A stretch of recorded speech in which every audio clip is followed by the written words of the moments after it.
مساء الفل عليكم حبايبي، عاملين ايه؟ يا رب تكونوا بخير. معاكم منى المسلمي. النهارده بقى نعمل مع بعض كفتة مشوية كده بطريقة سهلة وبسيطة، احلى من الحاتي كمان. وهنعملها كده واخدة برضو تطعيمة الفحم وجوسي وطرية. بصوا يلا بينا اوريكم عملت الطريقة الحلوة دي ازاي.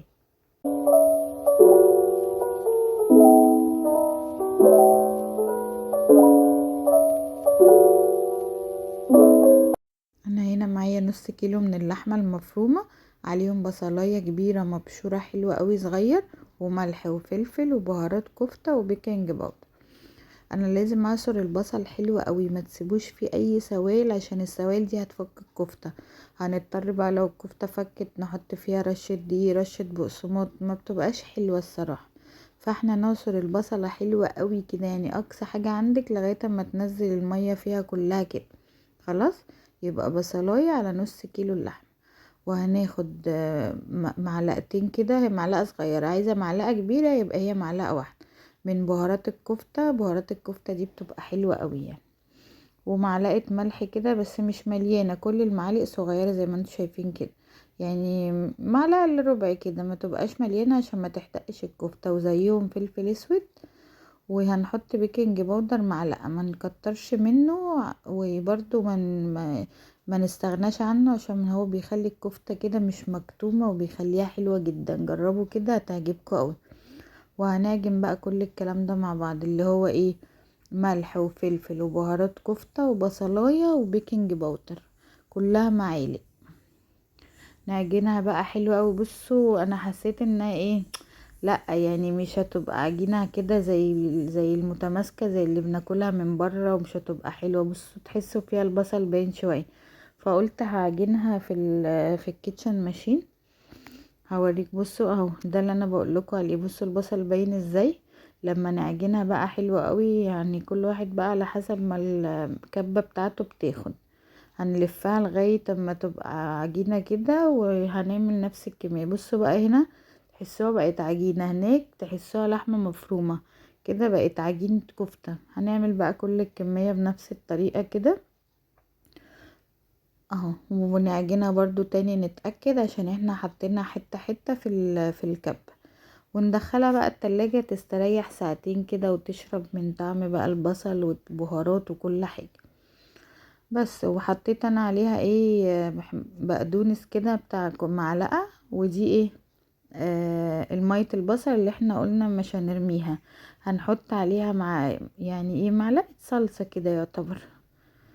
وهندوبها. وحطينا في الاول شوية سكر، وهنحط رشة ملح ورشة فلفل على الصلصة دي عشان لما نتبل بيها الكفتة بتبقى حلوة قوي. وهنا انا بقى حطيت بقى بتاع معلقتين بقدونس كده، وعجنت الكفتة حلو. بس هاخد بقى من مية البصل. مية البصل دي عليها معلقة صلصة عشان بتخلي لون الكفتة حلو قوي، ورشة ملح ورشة فلفل وسكر. وهنصبع كده بقى الكفتة. بصوا بقى بقت معانا متماسكة وجميلة ازاي، ولا هتفك منك ولا هتقع ولا اي حاجة. عايزة بقى تعمليها على، انا بحب اعملها على الخلل الشيش طاووق كده 2 عشان يطلع الصباع كده محترم وحلو. ونحطها في صينية بقى من غير ما اي مادة دهنية ولا اي حاجة، لان الكفتة فيها شوية دسم برضو. نفس هنمشي هنعمل بقى كل الخطوات كده. هنحط ايدينا في مية البصل دي. وبعدين هنصبع الكفتة كده حلو. عايزة برضو تشيليها من الخلل براحتك، عايزة تخليها زي يعني كل حاجة بقى براحتكم. عايزين تكوروها مش عايزينها كفتة. بصوا بوريكم هنا انها ما بتفكش مهما نعملها، لا بصراحة كانت جميلة جدا.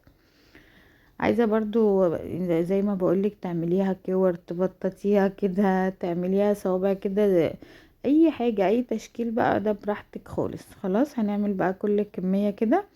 وهندهن بقى ايه مية البصل اللي احنا عاملينها دي. حطينا عليها معلقة صلصة ورشة ملح ورشة فلفل وبرده سكر، كله كده رش بالايد لانها حبة صغيرة قوي. هنعمل بقى كل الكمية كده. وانا ايه مسخنت الفرن على درجة حرارة 200. وبحب انا اغطيها بقى، الغطا ده بيخليها طرية وما بتبقاش ناشفة، بتبقى حلوة قوي ما بغطيها. واخر 5 دقايق كده، يعني انا هسيبها تلت ساعة. من تحت، وبعدين هفتح الشواية عليها 5 دقايق من فوق، هتطلع معانا تحفة زي ما انتوا شايفين. وهنكون برضو عاملين فحم. الحركة دي بقى اختيارية، عايزينها زي اللي بنشتريها من بره بريحة الفحم كده، هنعمل بقى الحركة دي. هنسخن فحمية ونحط عليها كده اي مادة دهنية، معلقة زيت او حاجة، ونغطي بقى الكفتة 5 دقايق.